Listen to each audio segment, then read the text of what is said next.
So thank you so much for coming back for this review session. The kind of main points of the session are just to kind of touch base with you and see how things went over the past week with you and David, and kind of talk about how implementing the strategies went for you guys. And then we'll talk about, too, any problems and kind of help work through some solutions if we need to as well. Does that all sound okay? Sounds perfect. Okay, great. So first, can you remind me kind of what your goals were? Sure. So I was going to use the get close and get on David's level to talk to him and tell him what I want him to do, and then was going to use the logical consequences for the times that he was disobedient. Okay, great. So how do you think things went overall? Did things go pretty okay? well. Good. Can you maybe tell me a couple of things that you think went really well?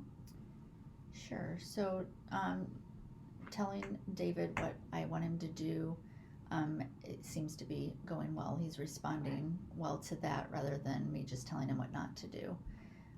It's also been really helpful to bend down, get on his level, get eye contact, and get his attention. He's listening a lot better with that. Okay, good. I'm so glad. I'm glad you're seeing some positive changes in his behavior. That's great.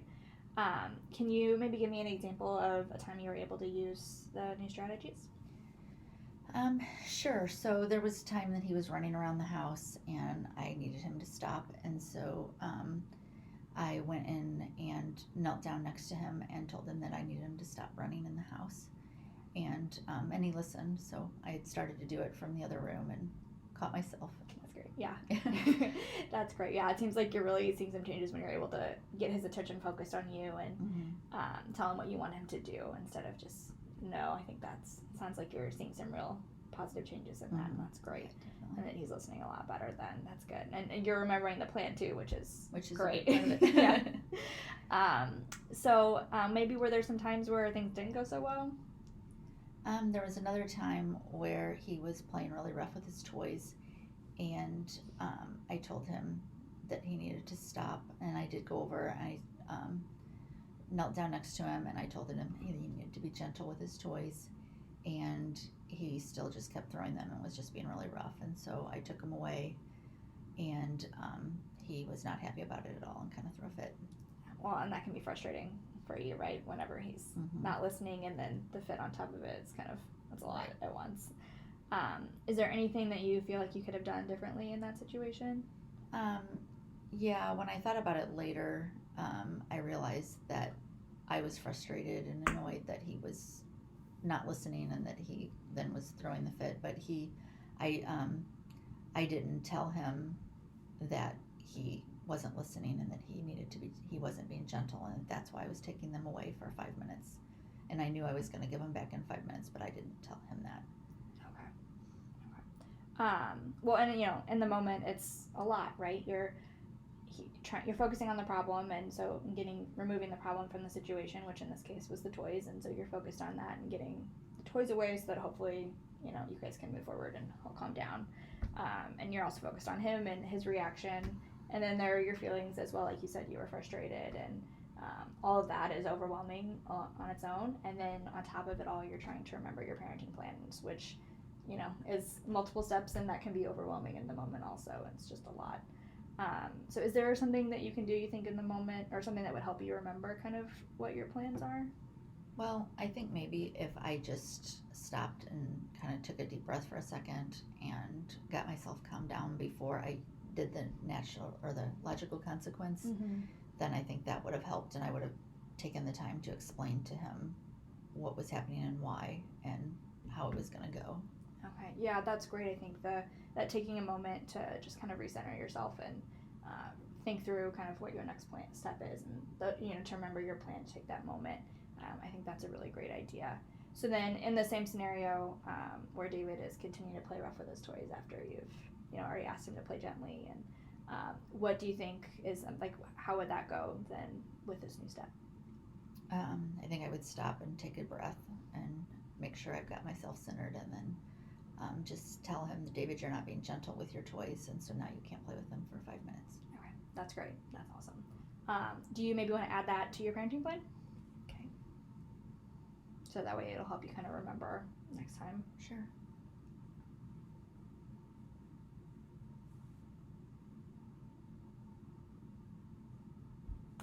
Okay, great. So overall, I mean, it sounds like things are going really well and that you're doing a great job of implementing these new strategies. And, you know, it's just sometimes remembering to take that moment now and, or, you know, remembering to tell David kind of maybe why the consequence is happening or what about his behavior is something that you don't like. And so just trying to remember that moving forward. And so we've kind of talked about maybe, you know, taking that moment to take a deep breath kind of before you give that logical consequence. And that's something that we've added to the parenting plan to help us remember so that kind of we'll have that for the future. Is there anything about the parenting plan as a whole that you kind of want to remember to focus on? Yeah, I think just remembering to that it's okay to stop and take that breath. Yeah, it doesn't have to just be take a immediate. minute. Yeah. Okay, great. Is there something that we could do or that you could do to help kind of remember that? Maybe write it on a Post-it or put a note on the refrigerator or something like that. Okay, that's great. I like that idea a lot. Kind of just to serve as a little reminder. What would you write on that note? Just take a breath and remember the plan. Okay, yeah, that's really good. I like that. Okay, so how does everything that we've kind of talked about, how's that all sound? Are you comfortable kind of with these changes and think they'll be helpful? I think so. Okay, great. And does this all seem like something that you can continue to do moving forward, do you think?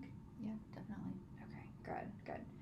Well, and remember too, you can always refer back to the tip sheet. This is yours to take with you. There are the strategies that we've talked about, but there are also some other ones on here that might be helpful if you ever need to in the future. You can always refer back to this and use it. And our contact information is on here too if you ever need to reach out. Sounds good. Thank you. Right, thank you. So this is my self-evaluation for Competency 2. I think I did a good job of going through everything on the checklist again and making sure I included everything that was supposed to be in the session. I also think I did a good job of empathizing with the parent and trying to make them feel supported and encouraged as well when they maybe had some problems or some things that they needed to remember for next time and things they wanted to change. Also, I think I did a good job allowing them to identify what they wanted to change and what they think maybe didn't go as well as they would have hoped or wanted, instead of just telling them what they needed to do instead or ways to change. I think allowing them to kind of come up with that on their own I think is good. And as far as improvement, again, I think just continuing to be more comfortable with delivering the session and also feeling more comfortable carrying out the session and just giving advice to parents when I need to, and especially when they experience a problem, kind of help them work through that a little bit more, just kind of help get more comfortable with that.